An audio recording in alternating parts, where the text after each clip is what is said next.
Estou aqui para falar um pouco de efetivação de direito. Vou falar sobre a responsabilidade civil da administração pública, mais especificamente das concessionárias e permissionárias de serviço público. Na verdade, o tema é de grande relevância para a gente no nosso dia a dia. Sem entrar na clássica diferenciação da doutrina, se eu vou denominar de usuário, contribuinte, consumidor, fato é que todos nós utilizamos o serviço público diariamente. Ao levantar da cama, ao acender uma luz, a gente já está utilizando o serviço público.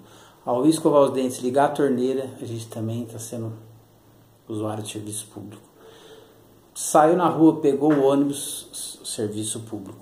Na verdade, então, não tem como a gente não estudar esse tema tão fascinante e que tem um profundo impacto na vida de todos nós. Então não adianta falar assim, deixa isso para quem estuda direito, para os doutrinadores, para a jurisprudência, eu não tenho tempo para saber disso. Não, na verdade, você cidadão consciente, você tem que saber sim dos seus direitos como usuário, saber que você tem direitos e obrigações, mas sobretudo saber exigir e saber quando você está sendo lesado, né? Para isso, nós vamos ver um pouquinho do nosso tema, que é a responsabilidade civil, que é sempre quando acontece algum dano, algum prejuízo, algum transtorno, algum aborrecimento para esse consumidor, para esse usuário, ele tem direitos, ele tem que saber que ele foi lesado, ele tem que saber onde procurar efetivar seus direitos. Então isso tudo tem uma profunda ligação com o tema que a gente se propôs a falar, que é a responsabilidade civil da administração pública, mais especificamente das permissionárias e concessionárias de serviço público. Bom, esse tema, a responsabilidade da administração pública, desde a Constituição Federal de 88, lá no artigo 37, parágrafo 6º, já ficou lá estampado que a responsabilidade dessas prestadoras de serviço público é objetiva. Mas, na verdade, a doutrina sempre falou isso, sempre se entendeu com isso, mas como o direito veio evoluindo, né, cada dia o direito evolui um pouco mais, cada dia os entendimentos mais clássicos, aquela doutrina mais renitente, ela vai se soltando e vai se adequando ao novo perfil da nossa Constituição, ao Código de Defesa do Consumidor que veio depois, e as leis posteriores que vieram dar efetividade ao nosso direito. Porque não adianta também a gente ter uma Constituição bonita, cheia de direitos lá, e a gente não conseguir na prática efetivá-los. Na verdade, o direito moderno tem essa linha de vanguarda, que direito bom é o direito conquistado, é o direito exercido, é o direito que as pessoas sabem, conhecem, vão atrás e batem a porta do judiciário, batem aonde tem que bater, mas efetiva o direito bom é o direito efetivado, o direito conquistado, né? E nessa linha de vanguarda, eu vou deixar aqui o meu entendimento particular de que esses direitos no dia a dia, muitos direitos a gente ainda não conhece e a gente nem para pensar que a gente está lesado. Eu vou dar um exemplo de serviço público que constantemente é burlado, constantemente o serviço é prestado de forma precária, muitas vezes falta o serviço, muitas vezes a causa acarreta prejuízos, transtornos, aborrecimentos às pessoas, e as pessoas, na verdade, elas vão para as redes sociais, elas param no bar da esquina, elas discutem, elas xingam, elas querem matar, mas elas não aprenderam ainda o caminho para reverter isso. O caminho é conhecer o direito, é entender o direito e procurar ajuda onde necessária e ir atrás dos seus direitos e conquistá-los.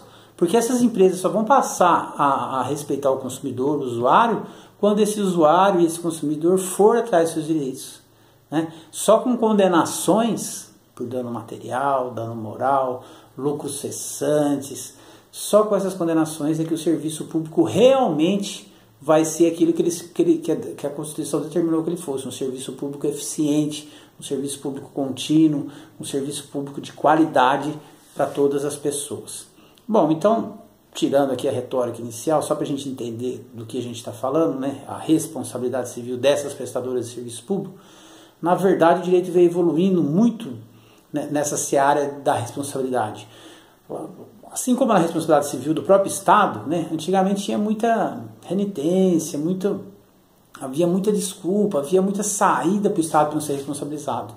Desde a gente indo de uma era, desde uma irresponsabilidade total do Estado, até depois a começar a reconhecer timidamente uma responsabilidade, até chegar aos dias de hoje. E isso também aconteceu com as concessionárias e permissionárias de serviço público. Na verdade, desde 88 essa responsabilidade já é objetiva. O que é a responsabilidade objetiva, Renato?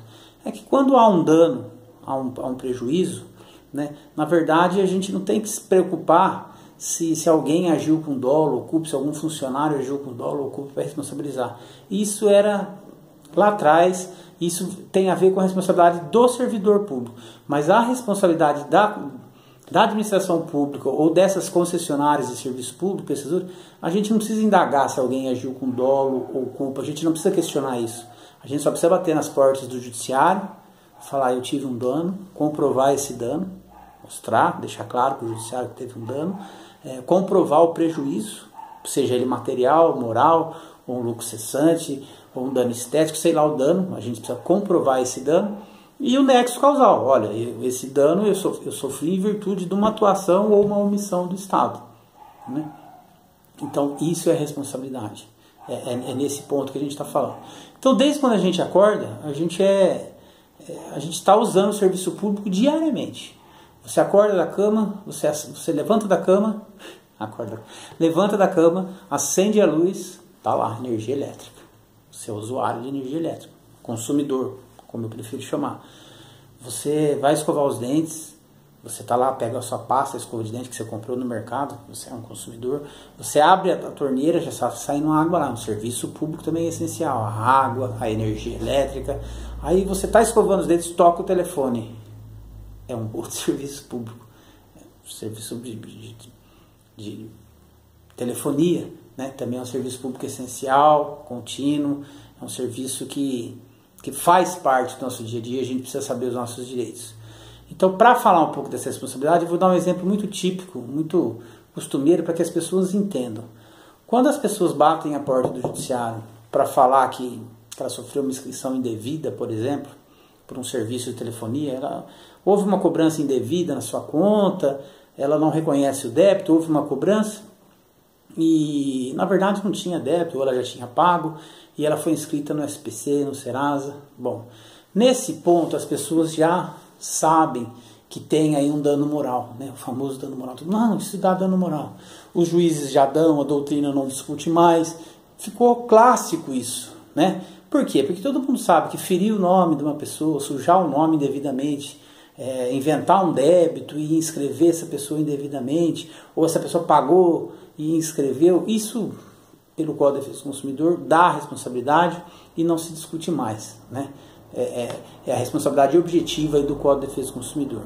Agora, a gente tem algumas áreas que às vezes dá polêmica, que é o mesmo caso, é o mesmo acidente de consumo desse que eu acabei de citar, mas ainda por ter um entendimento ultrapassado, alguns juízes ainda têm uma certa resistência em dar, alguns advogados ainda não conhecem o direito, ou se conhece, fica titubeando, não sabe exatamente o que pede. Na verdade, eu vou dar alguns exemplos para que o cidadão entenda, para que você que está em casa entenda quando você está sendo lesado e o que você pode fazer para isso, né? Eu vou dar um exemplo. Eu uso o telefone, eu estou com a conta paga, eu estou em dia, eu cumpri minha obrigação. E por um erro da operadora, da concessionária, eles bloqueiam a minha linha, cortam meu serviço. Aí eu ligo lá, por outro telefone, tento restabelecer o serviço, fica aquela coisa de amanhã eu vou, não consigo falar, eu tenho que enfrentar aquela verdadeira peregrinação. Às vezes leva 1 mês, 2 meses, eu já vi levar 6 meses, já vi levar 1 ano para uma operadora restaurar uma ligação de uma linha que ela bloqueou indevidamente. Bom, nos termos da responsabilidade dessas prestadoras de serviço público, que devem prestar um serviço contínuo, essencial, um serviço de qualidade, né? Um serviço eficiente, é a palavra, né?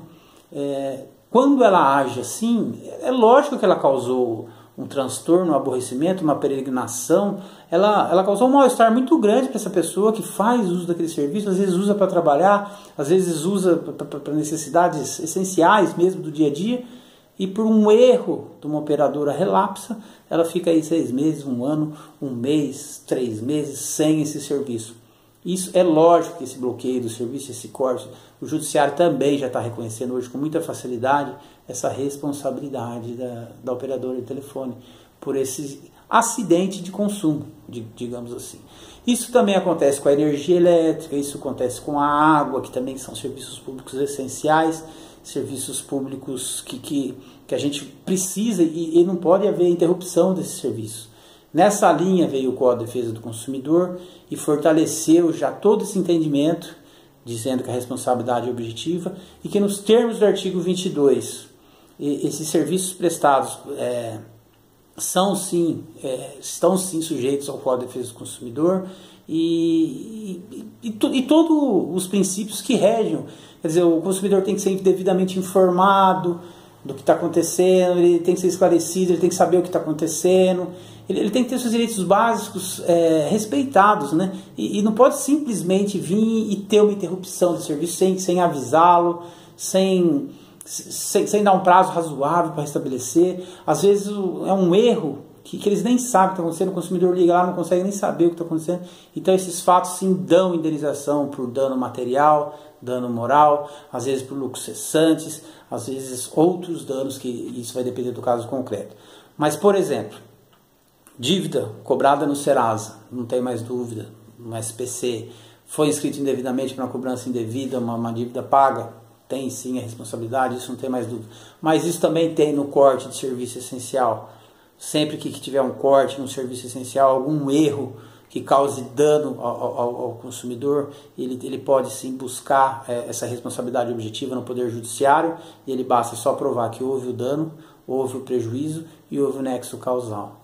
Então é isso, eu espero ter esclarecido um pouco, eu vou despedindo aqui porque o meu tempo é breve, mas eu estou à disposição para tirar dúvidas e qualquer problema com qualquer serviço, procure sempre um profissional da sua confiança para esclarecer seus direitos, porque às vezes você tem direito a uma indenização e às vezes você fica reclamando na esquina, fica reclamando nas redes sociais, mas você não vai atrás, e para as empresas que não cumprem a legislação, fica muito cômodo para elas depararem com essa atitude sua, de fazer muito barulho, mas não buscar reparar. Então a minha orientação é essa: a gente tem que guardar a documentação, se instruir e ir no judiciário, bater nas portas dos judiciários e efetivar nossos direitos. O direito está aí para isso, para que a população use, exercite e consolidando e efetivando todos os direitos que a gente conquistou desde 88 com a nossa Constituição.